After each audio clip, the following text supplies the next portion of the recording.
Исус јасно рече: никој не доаѓа кај Отецот освен преку мене, односно по овој пат.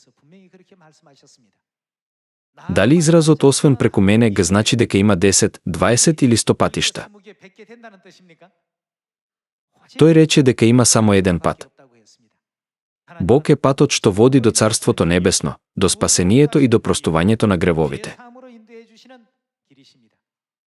Бог е патот што ги води тажните кон радост, угнетените и прогонетите кон мир и спокој, станува придружник на осамените и е секогаш со нас во с.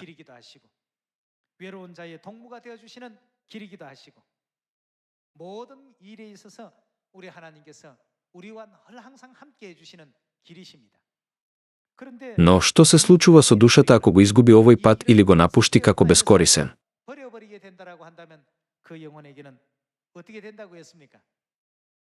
Бог јасно спомна дека сега ги чека само вечна казна.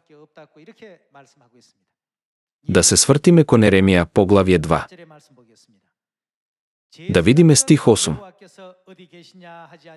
Свештениците не рекоа: каде е Господ, и учителите на законот не ме познаа, и пастирите се одметнаа од мене, и пророците пророкуваа во името на Ваал и одеа по оние кои не помагаат.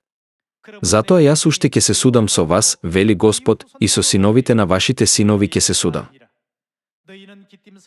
Затоа отидете на бреговите на Китим и разгледајте, и испратете во Кедар и испитајте сесрдно и видете, станувало ли таму нешто слично на тоа? Ги променил ли некој народ боговите своји, иако тие не се богови? А мојот народ ја менуваше славата своја за она што не помага. Чудете се на тоа, небеса, стресете се и грозете се, вели Господ, зашто две зла изврши мојот народ, мене, изворот на жива вода, ме оставија. На крајот, ме оставија г значи напуштање на Бога, кој е патот. Со други зборови, тие го изгубиле патот. Мене, изворот на жива вода, ме оставија и си ископаа извори издупчени, кои не можат да држат вода. Тоа е бесмислено и неважно. Животот на оние што го изгубиле Бога и нивниот пат е бесмислен. Затоа и Соломон, зборувајќи за животот на оние што не се бојат од Бога, рече: суета над суетите, суета над суетите, се е суета. Сите сега го најдовме патот.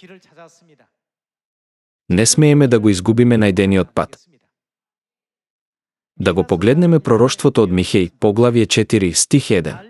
И ете, во последните дни планината на Господовиот дом ќе биде поставена на чело над сите планини и ќе се издигне над ридовите и ќе поитаат кон неа народите. И ќе тргнат многу народи и ќе речат: дојдете да се искачиме на гората Господова и да влеземе во домот на Јаков. И тој ќе научи на своите свети патишта. Овде зборот патишта г значи патека.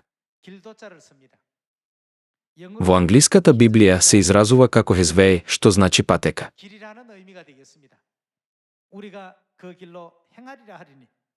И ќе одиме по патеките негови, зашто од Сион ќе излезе законот и од Ерусалим словото Господово. Зарем Бог него воспостави својот закон на Сион и него отвори славниот и вистински пат до вечното небесно царство?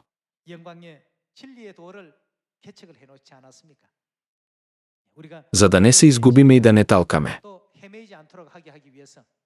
Духот и невестата дојдоа на оваа земја како светлина на вистината. И се појавија како светлина во овој темен и мрачен свет.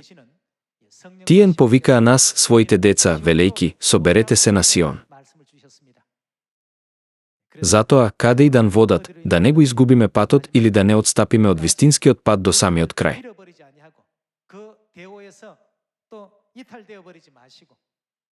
Искрено се надевам дека сите членови на семејството на Сион целосно ќе ја примат и уживаат изобилната благодат на небесното царство што Бог ќе ни ја даде.